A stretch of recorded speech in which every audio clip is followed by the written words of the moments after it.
Prima degli ingegneri, prima delle ruspe, prima del cemento che ne violò le viscere, il Monte Toc conosceva il proprio destino. Era una montagna viva, fragile, millenaria. Una creatura di pietra che da secoli custodiva nelle sue vene il ricordo di antiche frane, movimenti lenti e potenti. La montagna sapeva, ma nessuno l'ha voluta ascoltare. Il 9 ottobre 1963 il suo grido squarciò la valle. Alle 22:39 la terra cedette. Una frana di 270 milioni di metri cubi si staccò dalla parete del monte e precipitò nel bacino artificiale della diga del Vajont.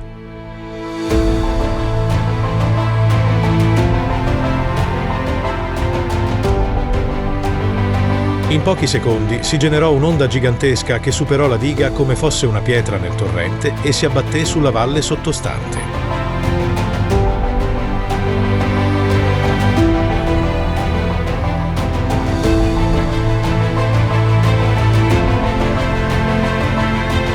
Longarone, Pirago, Faè, Rivalta, Villanova.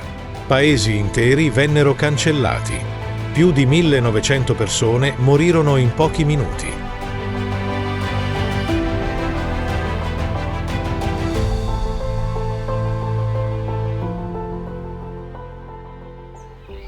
Negli anni 50, la Valle del Vajont era un luogo remoto, fatto di silenzi, lavoro e tradizioni.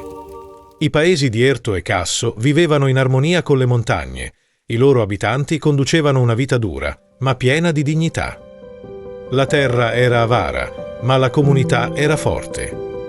Gli uomini tagliavano legna, portavano bestiame al pascolo, costruivano con le proprie mani. Le donne gestivano la casa, cucivano, raccontavano storie alla sera accanto al fuoco. I bambini correvano liberi nei boschi, si arrampicavano sulle rocce, bevevano acqua fresca dai ruscelli.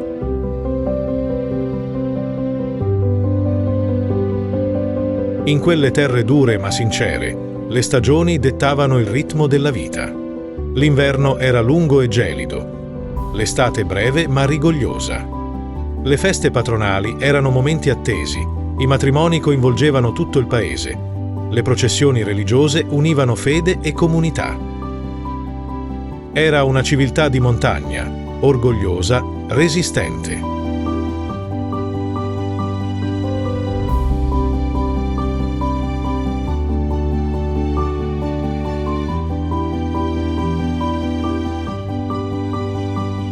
La SADE, Società Adriatica di Elettricità, arrivò come un vento nuovo. Portava con sé la promessa del progresso. Una diga colossale, la più alta d'Europa, avrebbe domato le acque e generato energia per l'industria del nord Italia.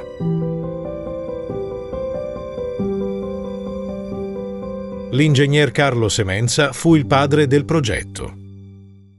L'opera, costruita tra il 1957 e il 1960, era considerata un capolavoro dell'ingegneria. Ma già da allora il Monte Toc dava segnali inquietanti. Edoardo Semenza, figlio di Carlo e geologo, scoprì che la montagna era instabile. Aveva studiato il terreno, aveva trovato tracce di antiche frane, aveva segnalato il pericolo. Ma le sue parole vennero ignorate. Gli interessi economici erano troppo grandi. La SADE andò avanti, forte dell'approvazione dello Stato. I lavori continuarono senza sosta. Il paesaggio iniziò a trasformarsi. Ruspe, betoniere, camion colmi di materiale. Operai da tutta Italia giunsero nella valle. I villaggi assistettero impotenti alla trasformazione del loro mondo. Il silenzio fu rotto dal rumore delle esplosioni per scavare i tunnel. L'acqua del Vajont cominciò a essere imbrigliata, convogliata, trasformata in calcolo.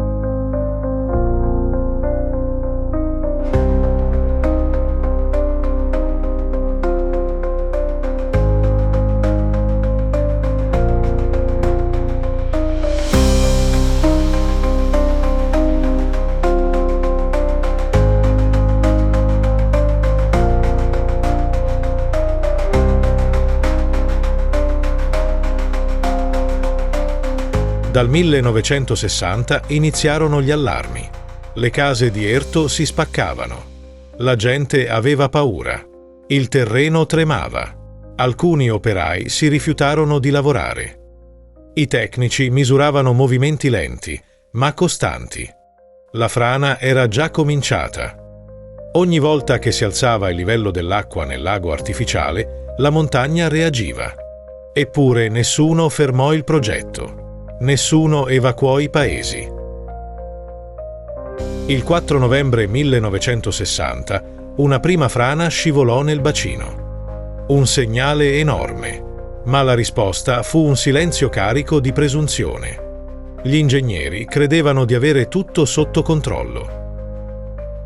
Tra il 1960 e il 1963 vennero effettuate manovre sul livello dell'acqua, ma il Monte Toc continuava a muoversi. Gli esperti proponevano soluzioni parziali. I vertici dell'Enel, che nel frattempo aveva assorbito la Sade, minimizzavano. Nel frattempo, gli abitanti notavano cambiamenti strani.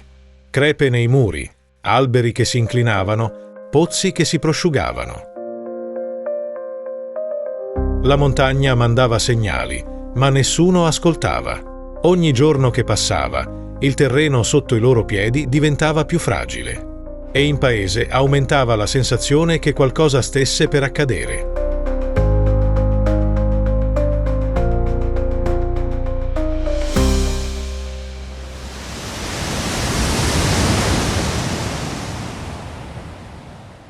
Il 9 ottobre 1963, alle 10 del mattino, i tecnici notarono che il movimento della frana era aumentato. La direzione a Roma venne informata. L'ingegnere Alberico Biadene ordinò di proseguire con l'abbassamento del livello del lago, già in corso da giorni. Una misura ormai inutile. Nessuno ordinò l'evacuazione. Nessuno lanciò un allarme. Quella sera la valle era immersa nella nebbia. A Longarone molti erano raccolti al Cinema Roma, ignari di ciò che stava per accadere. I bambini dormivano. Le famiglie erano in casa.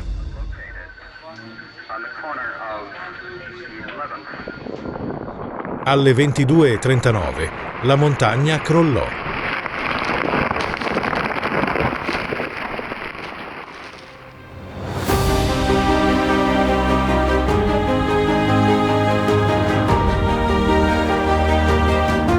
Il boato fu sentito fino a Belluno. La frana si schiantò nel lago a oltre 100 km/h. L'onda superò la diga, che resistette, e si abbatté sulla valle con una potenza inaudita.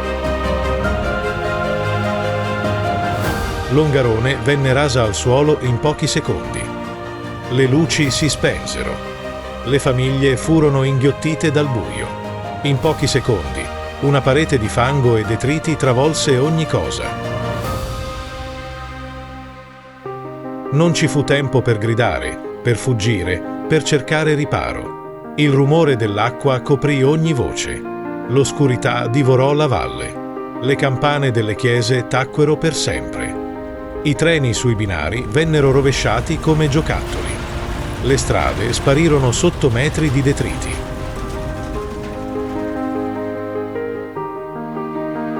All'orfanotrofio di Longarone molti bambini dormivano. Nessuno si salvò. Li ritrovarono giorni dopo, alcuni ancora abbracciati tra loro. C'era odore di ferro e di terra umida. Racconta un vigile del fuoco. Di notte i lamenti uscivano dalle rovine, ma non potevamo fare nulla. Era tutto sepolto.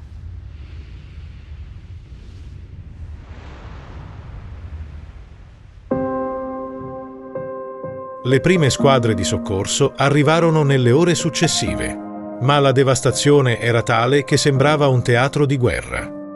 Longarone non esisteva più.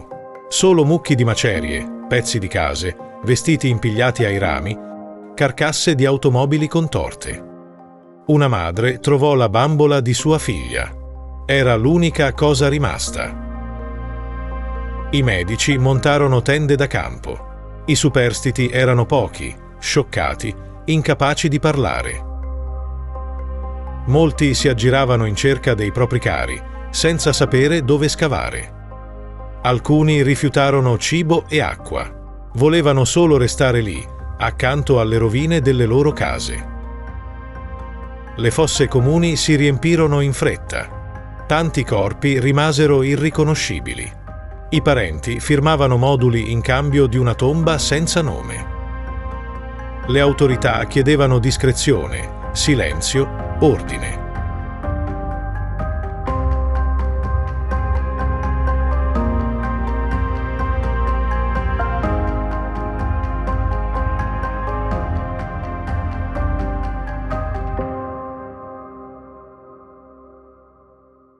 Nel 1968 iniziò il processo. Gli imputati principali furono pochi, dirigenti della SADE e alcuni tecnici. I giudici ascoltarono relazioni, testimonianze, perizie, ma alla fine le condanne furono lievi. L'ingegner Biadene ricevette 6 anni, ne scontò meno di 2. Lo Stato non riconobbe le proprie colpe. La tragedia fu derubricata a evento naturale amplificato da errori tecnici. Ma le carte, le relazioni, le lettere spedite prima del disastro raccontano altro. Una tragedia annunciata, ignorata, calcolata. Ai parenti delle vittime fu riconosciuto un indennizzo, 2 milioni di lire per ogni vita spezzata. Ma nessuno riuscì davvero a ricostruire la propria vita.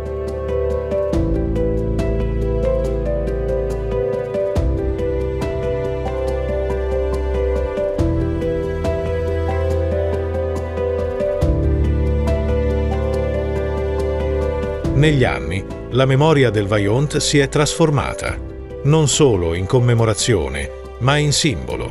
Un simbolo del prezzo che si paga quando si antepone il profitto alla sicurezza, quando la voce della natura viene ignorata, quando chi avverte viene messo a tacere. Ogni 9 ottobre, a Longarone, si tengono cerimonie. I nomi delle vittime vengono letti ad alta voce. I discendenti depongono fiori. Alcuni hanno costruito una nuova vita, altri tornano ogni anno in silenzio, fissando il Monte Toc.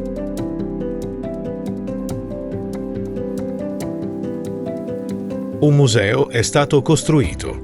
Contiene lettere, fotografie, oggetti trovati tra le macerie.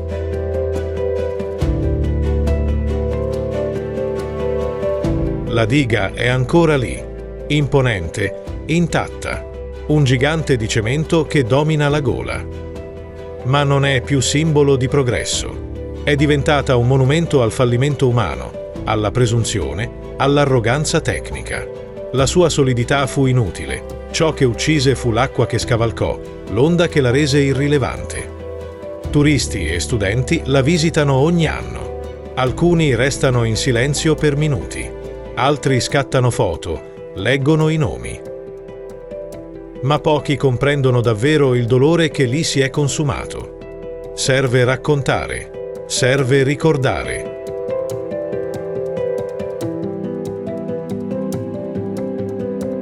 Il Vajont è una storia che insegna, che avverte, non solo per le sue vittime, ma per ciò che rappresenta. Ogni progetto, ogni opera, ogni diga costruita oggi deve ricordare il Vajont. Deve ricordare che dietro ogni numero ci sono volti, famiglie, sogni. Per non dimenticare, per non ripetere.